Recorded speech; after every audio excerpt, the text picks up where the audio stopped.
Hi, I'm Jim Meyer. I'm a retired pastor in the ELCA, the Lutheran Church in America. In my collection in times long ago, I'd like to share with you the story called Armistice. It's a compilation of stories by Al and Ella and Lillian. So here's Al's story. He said, "One morning when I was 12 years old, I was tending the cattle in the pasture. In the far distance, I heard the train coming. Its whistle was blowing continually, never letting up. I jumped on my horse and it bolted as I spurred him to get home quickly. When the whistle blew continually like that, you knew something was up. I pulled up the reins on my horse, stopping his full gallop at the farmhouse, and saw Pa running to the house too. Inside, Ma was fiddling with the radio dial, trying to tune in the station. Just then we heard the announcer say that an armistice had just been signed by the Kaiser, and that the World War was over." And here's Ella's account. "A friend of mine told me her story, that in Omaha there was a big hullabaloo. It lasted all day long. You couldn't buy anything and you couldn't sell anything because everything was closed.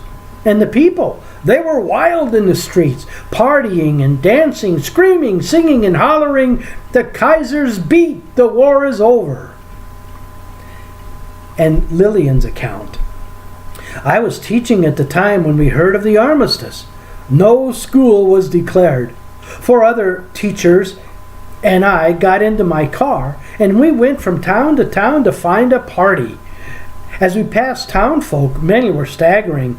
Many people celebrated by drinking, and let me tell you, there were a lot of drunks that day. When we got back to our town, we saw my uncle so drunk and being so big, they had to carry him home in the back of the truck. All in all, it was a day to remember." The end. I wonder where you are in these stories. I wonder, are you an observer, a participant, or the chief actor? I wonder about the spirit of the people and their reason for joy. I wonder if you have experienced a national exuberant celebration with your neighbors. I wonder where in your life freedom meant the most. I wonder what the mood for restoration was as the soldiers came home to build a nation. And now our family room reflection. Nebuchadnezzar, king of the Chaldeans, warred against Jerusalem in Judah and destroyed the city and took Israel in captivity to be slaves in Babylon. The people prayed and the prophets spoke. At that time, all the leading priests and the people were exceedingly unfaithful, following all the abominations of the nations, and they polluted the house of the Lord that he had consecrated in Jerusalem.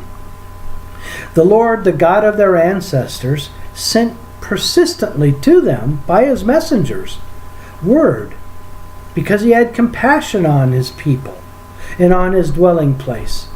But they kept mocking the messengers of God, despising his words and scoffing at the prophets, until the wrath of the Lord against his people became so great there was no remedy. Therefore he brought up against them the king of the Chaldeans.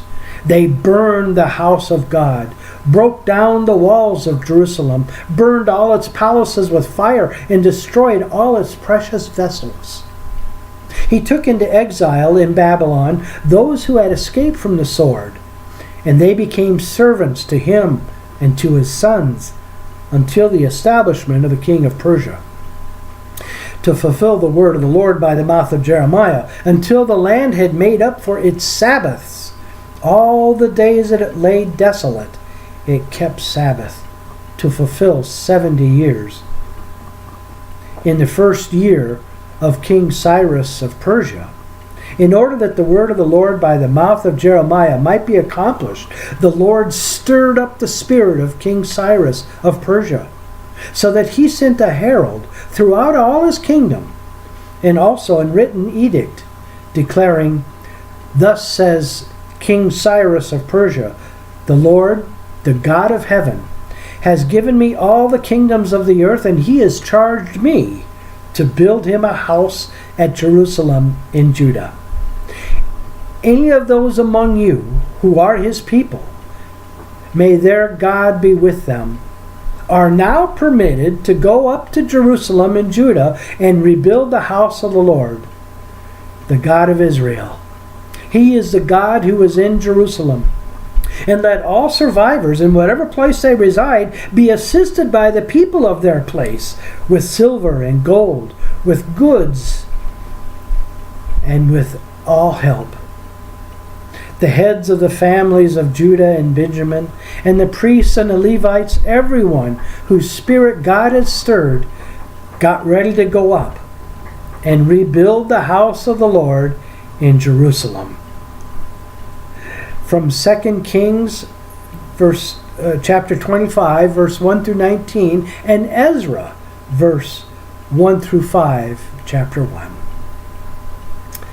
Our recollections. What is your story?